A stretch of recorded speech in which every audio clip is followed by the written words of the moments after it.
तो WhatsApp guys, कैसे हैं आप लोग। तो आज हम बनाएंगे काफ़ी बेहतरीन ब्लाउज डिज़ाइन। तो वीडियो को आप फुल वॉच करो। वीडियो पसंद आए वीडियो को लाइक करना। अगर चैनल सब्सक्राइब नहीं किया है तो हमारा चैनल सब्सक्राइब कर देना।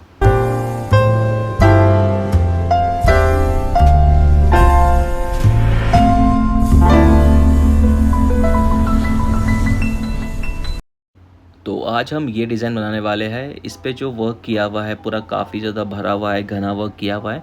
बट इसको हम अपने स्टाइल में बनाएंगे, जरदोजी का वर्क करेंगे। यहाँ पे तक का हम इसको जो डिज़ाइन बनाने वाले हैं, ट्रेसिंग पेपर, वो हम सेम रखेंगे। अंदर की चीज़ें जो है वो थोड़ा बहुत अलग करेंगे इसमें। पेपर बनाने के लिए यहाँ पे हम लेंगे ट्रेसिंग पेपर, जो प्लास्टिक ट्रेसिंग पेपर रहता है वो लेंगे। ठीक है, इसकी जो डिज़ाइन रहती है उसको जूम करना है। जूम करके आपको जो साइज़ में लेना है इसको 2 इंच 2.5 इंच जितनी आपकी शोल्डर होती है उसके हिसाब से हमें चौड़ाई लेनी होती है। बट यहाँ पे जो मैंने लोडिंग के लिए जो जगह बनाया है उसके हिसाब से उसको मैंने जूम किया है। ठीक है, जूम करने के बाद यहाँ पे जो हमारी डिज़ाइन है उसके ऊपर आपको वाइट पेंसिल से जो है वो ड्रॉ कर लेना है। वाइट पेंसिल जो होती है ओनली रफ डिज़ाइनिंग के लिए होता है। मेन जो हमारा होता है ब्लैक पेंसिल होता है। तो आपका थोड़ा बहुत मिस्टेक हो गया हो वाइट पेंसिल तो चलेगा, ब्लैक पेंसिल से उसको आप ठीक कर सकते हो। ठीक है, फ्लावर्स के लिए मैंने खाली यहाँ पे राउंड राउंड सर्कल बना दिया है। जहाँ पे जो मुझे पत्ती समझ में आ रही है मैंने वहाँ पे वो दे दिया है। कुछ चीज़ें अलग करनी लगेगी हमें, तो हम देख के डिज़ाइन को वहाँ पे बाद में अलग कर सकते हैं। अब डिज़ाइन को फैब्रिक पे लेने का तरीका ये है कि आपको उसको पिनिंग करना चाहिए। पिनिंग करके इसको छापना चाहिए। छापने के लिए जो हम लिक्विड यूज़ करते हैं उसको कैसे बनाते हैं, कैसे छापते हैं, ये हमने वीडियोस डाला हुआ है रिसेंटली, आप जाके देख सकते हो। यहाँ पे हम क्या करेंगे, यहाँ पे हम डिज़ाइनिंग बनाने के बाद इसको घस कर, कॉइन की मदद से घस कर इसको छपाई को हम फैब्रिक पे लेके आ जाएंगे। तो इससे भी छपाई हमको अपनी दिखाई देगी। ये जो टेक्निक है ये टेम्पररी टेक्निक है। आपको अगर इसको फिक्स वाला टेक्निक है जो आपको बहुत टाइम तक का चलाना है, छपाई आपका ना उठे, ख़राब ना हो, तो आपको पाउडर का लिक्विड बना के आपको यूज़ करना चाहिए। बट जो कलर का फैब्रिक ले रहे हो, जैसे कि वाइट छोड़ के आप कोई भी फैब्रिक ले रहे हो, कोई भी कलर का ले रहे हो, तो वाइट पाउडर जो है आपका चल जाएगा। बट जहाँ पे आप वाइट फैब्रिक पे वर्क कर रहे हो तो उसके लिए ज़रूरी है कि आपको चौक जो है वो दूसरे कलर का होना चाहिए। जो आपका पाउडर जो होगा वो दूसरे कलर का होना चाहिए, जिसके लिए आप मास्टर चौक का इस्तेमाल कर सकते हो। छपाई के अंदर कुछ मिलाना है आपको जिससे वो कलर जो है वाइट वाला वो अलग कलर हो जाए, फिर जिससे आप जो है वाइट फैब्रिक पे वर्क कर पाएंगे, आपको छपाई दिखाई देगा। अब यहाँ पे जो मैं क्या कर रहा हूँ, यहाँ पे मैं ट्रेसिंग पेपर के ऊपर कॉइन की मदद से घस के छपाई ले आएंगे, तो छपाई आ जाएगा। छपाई आ जाने के बाद हम डिज़ाइन को पहले देखेंगे कहाँ पे क्या आ रहा है। कुछ चीज़ें हम यहाँ पे अलग करने वाले हैं, सेम टू सेम नहीं बनाएंगे। तो स्टार्टिंग में जो है हम यहाँ पे लोडिंग करेंगे, यानी कि कट बीट्स की लोडिंग करेंगे। बट उसके पहले हमें जरी की आउटलाइन देनी है। इसमें जो कॉम्बिनेशन पूरा सिल्वर का है, यहाँ पे हम गोल्डन इस्तेमाल करेंगे। गोल्डन मटेरियल, गोल्डन वर्क जो होता है वो बहुत सारे वर्क के ऊपर जाता है, बहुत सारे कलर्स के ऊपर जाता है। बट जो सिल्वर कॉम्बिनेशन होता है वो कुछ कुछ फैब्रिक के कलर के ऊपर ही जा पाता है। बाकी गोल्डन जो है हम हर किसी पे लगा सकते हैं। तो फर्स्ट यहाँ पे मैं ज़री की आउटलाइन करूँगा। यहाँ पे मैंने 300 नंबर ज़री लिया है। ठीक है, यहाँ पे मैं आउटलाइन नहीं करने वाला हूँ। वैसे मैंने बहुत सारे ब्लाउजेस में आउटलाइन किया हुआ है, बट ये वाले में मैं आउटलाइन नहीं करता हूँ। ये वाले में मैं ट्विस्टेड करता हूँ। ठीक है, काफ़ी ज़्यादा अच्छा लुक आएगा इसमें। ट्विस्टेड करना बहुत ज़्यादा इजी है। आपको टाका जो है बैक लेके जाना है 2 टाका, फिर 2 टाका सामने लेके आना है। ऐसे करते करते आपको जो है ट्विस्टेड बना लेना है। ट्विस्टेड बनाने के बाद फिर हम यहाँ पे कट बीट्स की लोडिंग करेंगे, जो कि बहुत ज़्यादा अच्छा लगेगा। यहाँ पे एंड नोट करके मैं पूरा ब्लाउज़ नहीं बना रहा हूँ, मैं खाली आपको इतना बता देता हूँ कि आपको आइडिया आ जाएगा कि कैसे आपको ब्लाउज़ बनाना चाहिए। ठीक है, तो ये जो हमने किया है ट्विस्टेड होने के बाद हम जितने भी पत्तियाँ दिखी जहाँ पे हमें वर्क करना है, जरदोजी की लीफ बनानी है, वहाँ पे भी हमें आउटलाइन कर लेना है। पहले अगर हम जरी की आउटलाइन कर देते हैं, बाद में वर्क करते हैं, तो बेनिफिट इसमें ये रहता है कि हमारा पत्ती जो हम फ्लावर्स या लीफ बना रहे हैं उसकी डिज़ाइन छोटी बड़ी नहीं बनती है। हमारा आउटलाइन करने से जो हमारी छपाई होती है वो लॉक हो जाता है। फिर उसके बाद जो उस पर हम वर्क करते हैं तो वो छोटा बड़ा नहीं बनता है, जो हमें साइज़ चाहिए उतना ही बनता है। तो इसलिए हमें ज़री की आउटलाइन कर लेनी है। पर यह ध्यान में रखना है कि आप जो भी पॉइंट्स बना रहे हो, इसका कोना बना रहे हो, वो बराबर पॉइंटेड आना चाहिए, तो आपकी लीफ जो है वो क्लियर एंड क्लीन दिखेगी। ज़री की आउटलाइन हो जाने के बाद यहाँ पे आपको लेना है गोल्डन कट बीट्स। अब कट बीट्स जो होता है बहुत सारी कंपनी की आती है, छोटी साइज़, बड़ी साइज़, बहुत टाइप की आती है। बट आपको जो बेस्ट कंपनी लेनी है वो है रिफ्लेक्स कंपनी की। काफ़ी छोटी दाना आता है उसका, बारीक दाना आता है, जो कि लुक वाइज बहुत अच्छा होता है। ठीक है। और जो कलर का आप कट बीड्स यूज़ कर रहे हो, जैसे कि यहाँ पे मैंने डार्क कलर लिया है धागे का, बट नहीं लेना चाहिए हमें। जो कलर हमारा कट बीड्स का है लाइट कलर है, तो हमें लाइट धागा यूज़ करना चाहिए, ठीक है। मैंने यहाँ पे जो है वो जो हमारा कट बीड्स है उससे हल्का सा डार्क ले लिया है, बट मैं उसको चेंज कर दूंगा। चेंज करके फिर यहाँ पे मैं लाइट कलर लूँगा, क्योंकि लाइट कलर जो होता है हमारे कट बीड्स के हिसाब से बराबर है। अगर हमारा लाइट कट बीड्स हम यूज़ कर रहे हैं, ठीक है, उसमें डार्क धागा लगाते हैं तो कट बीड्स का जो लुक है, जो उसकी शाइनिंग है, वो भी डार्क आएगी। तो कोशिश करो कि जो आप कलर का कट बीड्स यूज़ कर रहे हो उसमें क्या कलर का आपको धागा लेना है। लाइट कलर है तो आपको लाइट धागा लेना है। यहाँ पे हम निडल इस्तेमाल करेंगे कट बीड्स करने के लिए 8 नंबर या फिर 9 नंबर, ठीक है। दोनों निडल से आप कर सकते हो। अगर आपके 8 नंबर में कट बीड्स नहीं जा रहा है तो आप 9 नंबर का इस्तेमाल कर सकते हो। ये वुडन में और आयरन में दोनों में आता है। तो फर्स्ट मैंने पहले यहाँ पे पैटर्न दिया है एक लाइन का, उसके बाद मैं उसके ऊपर कट बीड्स कर रहा हूँ। यहाँ पे मैंने काफ़ी ज़्यादा चौड़ाई जो है लोडिंग पे नहीं मारी है, काफ़ी पतली लोडिंग रखी है। तकरीबन 4 मैंने कट बीड्स यहाँ पे फेंका हुआ है। और कट बीड की जो साइज़ है वो बहुत ज़्यादा बारीक है, तो इसमें लुक ज़्यादा अच्छा आता है। और हम बहुत सारे काम में अपने जो है वो रिफ्लेक्ट कंपनी का जो है वो कट बीड्स यूज़ करते हैं।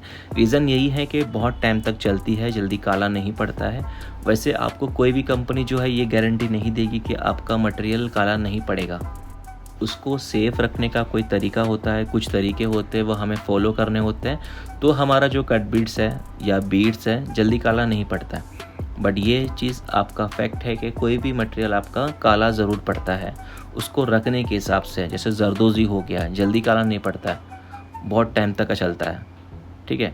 वही आपका कट बीड्स और बीड्स हो गया, जल्दी काला पड़ जाता है, उसको ऊपर रखोगे तो बहुत टाइम तक चलेगा। तो उसको रखने के कुछ तरीके होते हैं, वो आपको अगर पता है कि कैसे रखना चाहिए उसको, तो उसको आप बहुत टाइम तक का उसको सही रख सकते हो। अभी मैंने यहाँ पे लिया है नक्शी, गोल्डन नक्शी इस्तेमाल करेंगे। यहाँ पे जो हमने जरी मारी थी पत्ती के ऊपर, है ना, उस पत्ती के ऊपर हमें नक्शी लगानी है। पहले हमको उसको पैटर्न देना है। पैटर्न देने के बाद उस पर हम जरदोज़ी की लोडिंग करेंगे। यहाँ पे हम 2 कलर का, जैसे सैंपल में लगा हुआ है 2 कलर की, उसी 2 कलर का यहाँ पे हम जो है जरदोज़ी की लोडिंग करेंगे। 1 साइड में हम गोल्डन लगाने वाले हैं और 1 साइड में हम ग्रीन कलर का जरदोज़ी लगाएंगे। इसको स्टिच करने के लिए जो हमको निडल लेना है वो लेना है 7 नंबर का। अगर 7 नंबर नहीं है तो आप 8 नंबर से कर सकते हो, चल जाएगा, बट 7 नंबर से आप कंफर्टेबल वर्क कर पाएंगे। तो फर्स्ट पहले हमें पैटर्न दे देना है। पैटर्न देने के बाद फिर हमें लोडिंग स्टार्ट करनी है। बट पैटर्न में ये चीज़ आपको ध्यान देना है कि आपके नक्शी में गैप नहीं होना चाहिए, क्योंकि आपके नक्शी में गैप आएगा या फिर आपने कट के सिला या फिर कहीं पे ज़्यादा गैप आ रहा है तो वहाँ पे आपकी लोडिंग नहीं हो पाएगी। यहाँ पे मैं कट कर रहा हूँ जरदोज़ी, गोल्डन जरदोज़ी, ठीक है। यहाँ पे हम लोडिंग करेंगे तो ग्रीन और गोल्डन हमें लेना है। अगर हम मिक्स कर रहे हैं, यानी कि गोल्डन ग्रीन को मिक्स कर रहे हैं, आपस में लगा रहे हैं, तो दोनों को साथ में काटना चाहिए, ठीक है। बट अगर हम अलग अलग लगा रहे हैं, यानी कि एक साइड में अलग एक साइड में अलग है, दोनों को अलग अलग काट सकते हैं। बट जिसे टेक्निक नहीं पता है कि कितना काटना चाहिए, प्रॉपर नहीं काट पा रहा है, तो उसके लिए फिर ये इजी है कि दोनों कलर साथ में लेके काटें। जब आप दोनों कलर साथ में लेके काटते हो तो दोनों साइज़ सेम कटता है, तो दोनों साइज़ लगाने में प्रॉब्लम कुछ नहीं होगा, बराबर जैसा लगेगा। तो इजीली आप जो है दोनों साइड में बराबर दे पाएंगे। यहाँ पे मैं कर रहा हूँ जरदोज़ी की लोडिंग, जो हमने पैटर्न दिया है, ठीक है, उसके ऊपर हम ये जरदोज़ी करेंगे। बट जैसा शेप है उसका, जैसे पॉइंट बना हुआ है, साइड से छोटा लेना है, जैसे फिर उसका पॉइंट आएगा वहाँ पे फिर हमें बड़ा लेना है, फिर छोटा करना है, बड़ा करना है। यहाँ पे जो साइजेस है जरदोज़ी के वो हमें अलग अलग काटने पड़ेंगे, ज़्यादा अलग अलग नहीं काटना है। जहाँ पे पॉइंट बन रहे हैं वहाँ पे हमें बड़े लगते हैं, तो वो क्वान्टिटी कम काटना है। ज़्यादा जो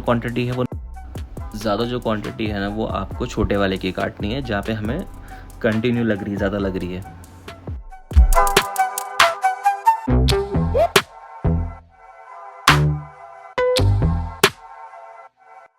गोल्डन हो जाने के बाद यहाँ पे फिर हम लेंगे ग्रीन कलर का जरदोज़ी, और उसको धागा भी हमको ग्रीन लेना है। कोई और कलर का धागा लेते हैं तो धागा दिख के आएगा, तो फिनिशिंग नहीं आएगी, तो इसलिए धागा भी हमें चेंज करना है। यहाँ पे मैंने निडल जो है वो 7 नंबर का लिया है, आप 8 नंबर से भी कर सकते हो, बट बेस्ट रहता है कि आपका जो जरदोज़ी, जो मेटल की जो निडल आती है उसी से आप उसको यूज़ करो, ज़्यादा अच्छा रहता है। तो जरदोज़ी के लिए मेन 7 नंबर होता है और बीट्स कट बीट्स के लिए जो होता है 8 नंबर होता है। वही आपकी बीट्स कट बीट्स थोड़ी सी पतली आती है, बारीक आती है, तो आपको फिर 9 नंबर यूज़ करना है। एकदम ज़्यादा 0 नंबर आता है तो आपको 10 नंबर यूज़ करना चाहिए। तो ग्रीन कलर की जरदोज़ी जो है हमें सब पे लगानी है। जितने भी हमने गोल्डन कलर की लीफ बनाई है उस पे वन साइड पे हमें गोल्डन लगाना है, उसके बाद फिर एक साइड पे हमें ग्रीन लगानी है। और यहाँ की एक पत्ती पे भी हमें सेम वैसी बनाना है, बट इसमें पॉइंट जो रहेगा वो वैसे 5 पॉइंट वाला नहीं बनाना है, उसमें खाली 1 पॉइंट वाला ही आपका बनेगा। वन साइड में ग्रीन और वन साइड में आपका गोल्डन जाएगा। और वही सेम हमें और एक साइड भी करना है। जैसे लीफ यहाँ बनी है, वहाँ पे भी एक लीफ थी, क्योंकि 3 पत्तियाँ जो है वैसे बनेगी और एक वहाँ पे पत्ती हमारा जरदोज़ी का बनेगा। अभी यहाँ पे हम जरदोज़ी लगा रहे हैं। इसके नीचे जो 3 लीफ दिख रही है उस पर हमें कट बीट्स करना है गोल्डन, क्योंकि जो भी हम मटेरियल लगा रहे हैं, चाहे वो जरदोज़ी हो, चाहे वो कट बीट्स हो या फिर जरी हो, वो पूरे वर्क में फैलना चाहिए, मतलब हर जगह में दिखना चाहिए कि इसको हमने और जगह भी यूज़ किया है। इसलिए आप जो भी मटेरियल्स लगा रहे हो उसको आप स्प्रेड करो, हर जगह में लगाओ उसको, तो उसका लुक काफ़ी अच्छा आता है। अब यहाँ पे मैंने सेम कलर का जो है कट बीट जो मैंने यहाँ पे लोडिंग पे लगाया था वही मैं यूज़ कर रहा हूँ। और ये साइड में हमें कट बीट से, ठीक है, कट बीट से लोडिंग करनी है। जो शेप बना हुआ है वो शेप के हिसाब से हमें यहाँ पे लोडिंग करनी है। अंदर का पैटर्न जो है हमें 2 लेना है, जिससे फिनिशिंग और अच्छी आएगी। सिंगल में कैसा होता है, जगह काफ़ी ज़्यादा आपका बड़ा है और सिंगल पैटर्न दे रहे हो तो ज़्यादा उठा हुआ नहीं दिखता है। जहाँ पे आपका पैटर्न नहीं है वहाँ पे आपका दबा हुआ दिखता है, जिसकी वजह से फिनिशिंग अच्छी नहीं आती है। तो नीचे के जो 3 दिख रहे हैं आपको लीफ, वो तीनों पे हमें सेम कट बीट्स की लोडिंग करनी है। उसके अंदर जगह बचेगा तो वहाँ पे हम कुछ ना कुछ लगा सकते, ठीक है। तो तीनों पे हमें सेम देना है, कट बीट्स की लोडिंग देनी है, और अंदर साइड में जो जगह छूटेगा वहाँ पे हम कुछ भी डाल सकते हैं जो भी हमें अच्छा लगे। पत्ती बनाने के बाद जो हमने जरदोज़ी का बनाया, उसके बाद हमने कट बीट्स का बनाया। अब यहाँ पे मैं क्या कर रहा हूँ, जरदोज़ी की कटिंग कर रहा हूँ, और यहाँ पे जो सर्कल बना हुआ है, जो हमने यहाँ पे फ्लावर देखा था, है ना, वहाँ पे हम पहले जरदोज़ी की आउटलाइन मारेंगे। इसके ऊपर जो है हम सीक्वेंस स्टिच करने वाले हैं। सीक्वेंस का फिश स्किन स्टिच, इसको छिलका स्टिच भी बोलते हैं, वो हम करने वाले हैं यहाँ पे। तो पहले क्या करना है, पहले आपको आउटलाइन कर लेना है, नक्शी से नहीं करना है। जरदोज़ी काफ़ी बेस्ट होता है अगर आप ज़्यादा उठाना नहीं चाहते हो। ज़्यादा उठाना है तो आप नक्शी कर सकते हो, बट यहाँ पे ज़्यादा हमको उठाना नहीं है, इसलिए यहाँ पे हम जरदोज़ी लगा रहे हैं, बेस्ट है। तो जरदोज़ी की आउटलाइन जो है, जितनी भी छपाई दिख रही है सर्कल वाले, सब पे हमें आउटलाइन कर लेना है। उसके बाद अंदर साइड में हमें सीक्वेंस लगाने हैं। सीक्वेंस यहाँ पे लगाना है हमें 5 नंबर, ठीक है, जल्दी भर जाएगा और थोड़ा सा बड़ा भी दिखेगा फ्लावर। तो यहाँ पे मैं सीक्वेंस ले रहा हूँ, 5 नंबर सीक्वेंस है ये, ठीक है। एक साथ भर लेना है निडल में। उसके बाद फिर आपको यहाँ पे फिश स्किन करना है। काफ़ी इजी है फिश स्किन करना, लुक भी बहुत अच्छा आता है। इसके लिए हम सेम वही निडल जो हम यूज़ कर रहे थे जरदोज़ी के लिए 7 नंबर, उसी का इस्तेमाल करना है। यहाँ पे आप सीक्वेंस को गिन गिन के फेंक सकते हो, या फिर कभी कभी आपका 2 गिर गया एक ही बार में तो भी चलेगा, क्योंकि यहाँ पे इतना फिनिशिंग अच्छे से आता है। अगर आप 1 फेंक रहे हो या 2 फेंक रहे हो, इतना दिख के नहीं आता है, तो चल जाएगा। और उसी के ऊपर मैं क्या करता हूँ, एक मोती डाल देता हूँ, ताकि बीच में जो है अच्छा लुक आए। मैं सोचा था कि यहाँ पे गोल्डन दूँ, बट गोल्डन अच्छा नहीं लगेगा क्योंकि ऑल ओवर पूरा गोल्डन वर्क है। तो यहाँ पे मैंने जो है वाइट मोती लगाया है। नंबर जो है 3 नंबर मोती साइज़ का लगाया, क्योंकि फ्लावर छोटा है थोड़ा सा, इसलिए। फिर उसके बाद यहाँ पे मैंने जो है वो पत्तियों पे मैंने जरी नहीं किया था स्टार्टिंग में, तो मैं वो जरी अभी कर रहा हूँ, ठीक है। क्योंकि इसके पहले जो हमने डिसाइड किया था कि यहाँ पे कुछ हम अलग चीज़ करेंगे, बट डिज़ाइन क्रिएट करना, वो भी कम मटेरियल में, काफ़ी ज़्यादा इसमें वो होता है, प्रॉब्लम्स आती है कि मटेरियल ज़्यादा नहीं होता है तो ज़्यादा कॉम्बिनेशन हम नहीं लगा सकते। तो मैंने कम से कम मटेरियल में ये डिज़ाइन जो है वो क्रिएट किया है। तो 4 से 5 मटेरियल्स में डिज़ाइन क्रिएट करना थोड़ा मुश्किल होता है, इसलिए जो है हम डिसाइड नहीं पहले कर पाते कि कहाँ पे क्या देते हैं।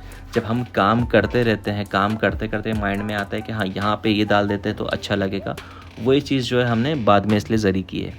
अब यहाँ पे जो है जरदोज़ी के ऊपर जो हमने लीफ बनाया था उसके ऊपर हमने रेड कलर का दिया है। कॉम्बिनेशन क्या दे, कौन सा कलर का दे, ये तो आपके साड़ी पे, अगर ब्लाउज़ कर रहे तो साड़ी पर डिपेंड होता है, लहंगा कर रहे तो ब्लाउज़ पर डिपेंड होता है, वही चीज़ आपको देख के करना होता है। और फैब्रिक आप कौन सा ले रहे हो उसके हिसाब से कौन सा सूट होगा, ये सब जो है कपड़े के हिसाब से कॉम्बिनेशन लगाते हैं। जब वाइट फैब्रिक पे कर रहे होते तो ध्यान देना होता है कि कहाँ पे क्या सही लग रहा है, उसके हिसाब से फिर हमें देना सही रहता है कि यहाँ पे हमने ये कलर दे दिया वाइट पे, ये अच्छा नहीं लग रहा है, खोल दो दूसरा लगाओ। लास्ट फाइनल इस पे हम रेशम का टचअप देंगे जिससे हमारा डिज़ाइन जो है वह बन के रेडी हो जाएगा। इसमें रेशम जो है मैंने डार्क मरून दिया है, वहाँ पे मैंने रेड कलर का सब्जी दिया है। डिज़ाइन बहुत अच्छा लग रहा है, डिज़ाइन को आप ट्राई करो, बहुत अच्छा डिज़ाइन है। डिज़ाइन आपको कैसा लगा हमें कमेंट बताइए। अगर आपने हमारे चैनल को सब्सक्राइब नहीं किया है तो चैनल को सब्सक्राइब करें, वीडियो लोगों के साथ शेयर करें, जो ये वर्क सीखना चाहते हैं उनको ये भेजिए। मिलते हैं आपसे हम नेक्स्ट वीडियो में।